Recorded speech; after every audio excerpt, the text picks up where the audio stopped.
Hi everyone, I'm happy to share a short reflection based on the Crash Course Psychology, episodes 11 and 12. After watching them, I realized just how much of our behavior and even our personality is shaped not just by what happens to us, but by what we observe in others. Episode 11 focused on learning through conditioning.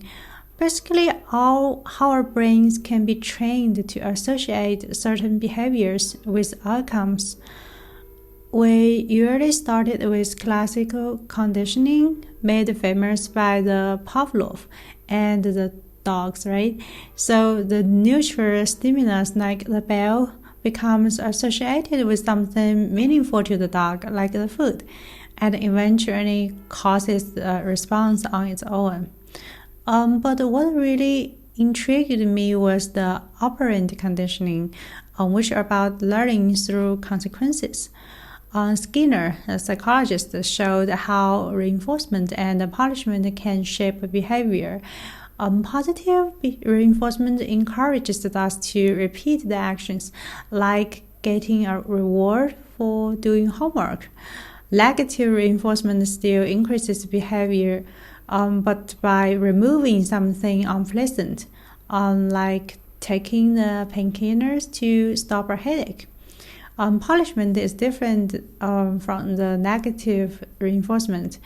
On the other hand, it tries to decrease our behaviors, either by adding something negative or taking away something positive. But interestingly, punishment isn't always effective long term. People might just learn to avoid getting caught rather than actually changing their behavior, unfortunately. So that point really stuck with me because I started thinking about how I've been trained in life. I mean, my brain, right? So not just by rules and rewards, but also by my surroundings, environment, expectations, and even silence. Sometimes I do things just to avoid discomfort, not necessarily because I enjoy them. That's negative reinforcement in action. In episode 12, things got even more interesting to me.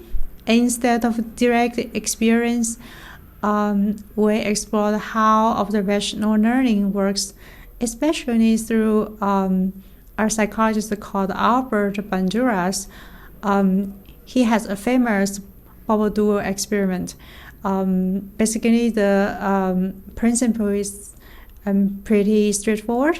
The kids watch the adults act aggressively toward a toy Bobo, and sure enough, they imitated the same aggressive behavior when given the chance.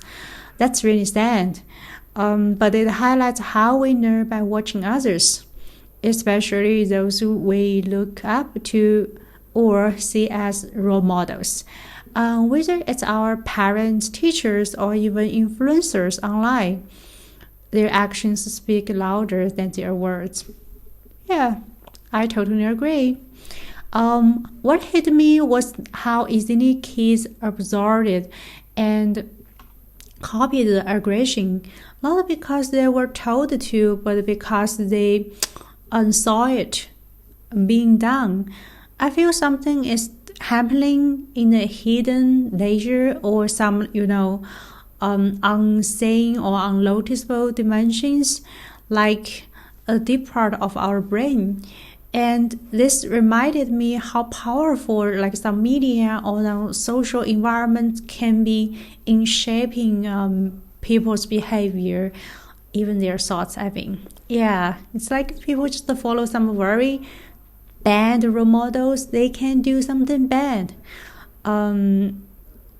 Well, from the episode, it seems like the childhood experience is very important, but I personally feel every time the role models will be important, not just your childhood. Maybe your childhood because your brain are easily to be trained or easily to absorb and imitate so many behaviors. And when you are grown up, maybe you are hard to imitate. But I don't think it's true, I still feel even for some adults, they are easily imitate others. They don't have very, solid thinking or some action ways. They just, follow others. They don't have themselves. Okay, that is my point. That could be totally wrong. And to me, honestly speaking, the content in this episode made me reflect on the kind of examples I follow, and even the example I set for others. So, yeah, I feel this is the loop, operates in that way, and that is exactly what I am experiencing. Okay, so putting both the episodes together, I'm glad to share what I see, and I'm glad to know how learning is not just about the school or study. It is happening every minute, every second, through the associations we form and the consequences we experience and the people we watch and everything. Yeah, it is very hard to summarize, right? So whether it's forming the habits or picking up some emotional reactions, we are constantly being shaped by conditioning and observation, often without realizing it. That is the most amazing part, right? So I ask myself a lot of questions like, okay, what am I learning? And more importantly, who or what am I modeling my behavior after? Thank you for listening and looking forward to our next episode of learning. And always share with you guys. Bye.